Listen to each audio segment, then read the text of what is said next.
So Dawn, do we have any questions from the audience? No, not yet. We'll go down to the sign-in sheet. Got a sign-in sheet.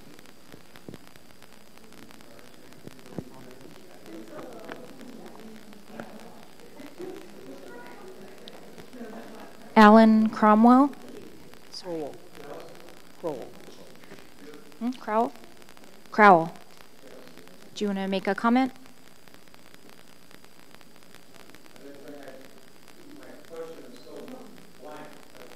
That's okay. I can come over there.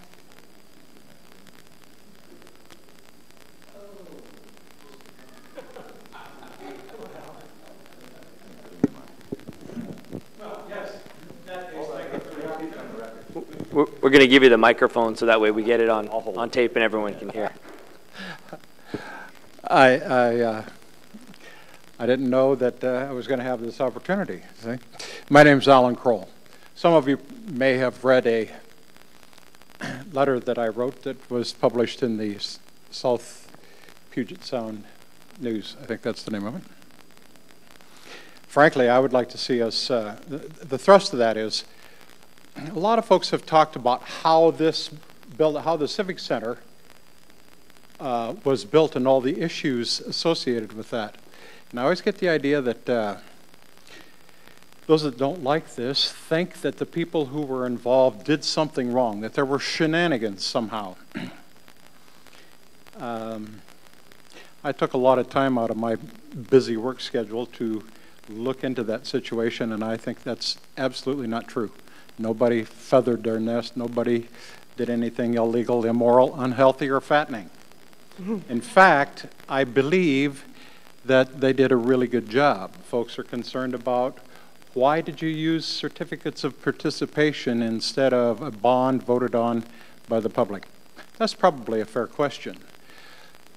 But the council from the very beginning intended to use either certificates of participation or non-voted bonds. There was never a question about, as I examined the record, there was never a question about how it was going to be paid for.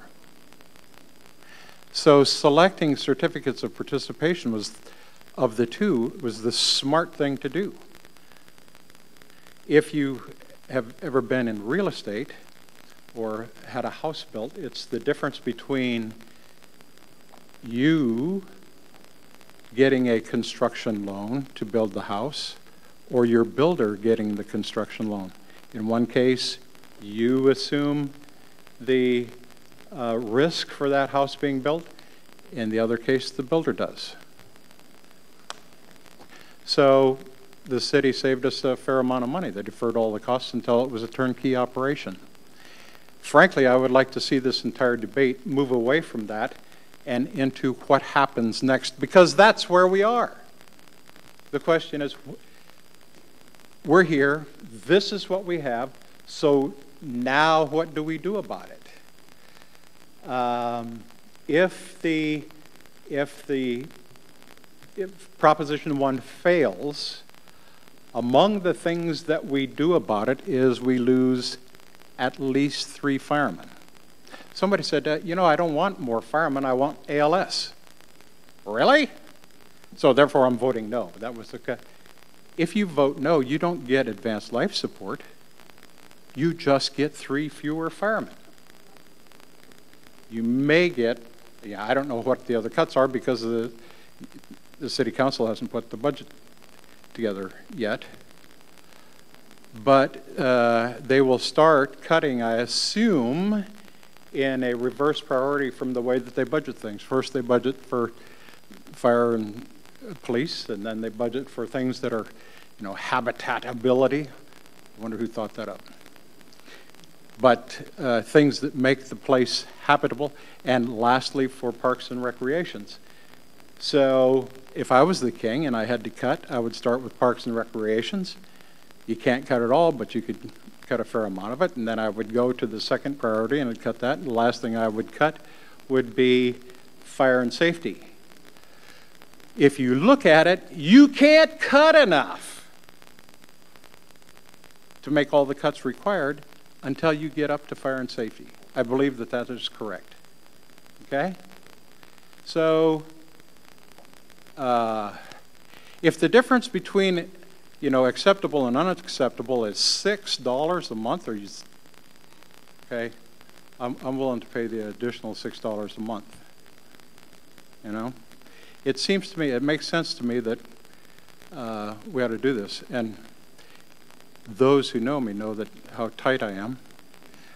I'm a real physical conservative. I have a couple of nickels to rub together because I never wasted them. You know. So, but this is something I'm pretty serious about. What I think we need to do this, and there have not been this. I would like to put this all as there were no shenanigans in getting this place built.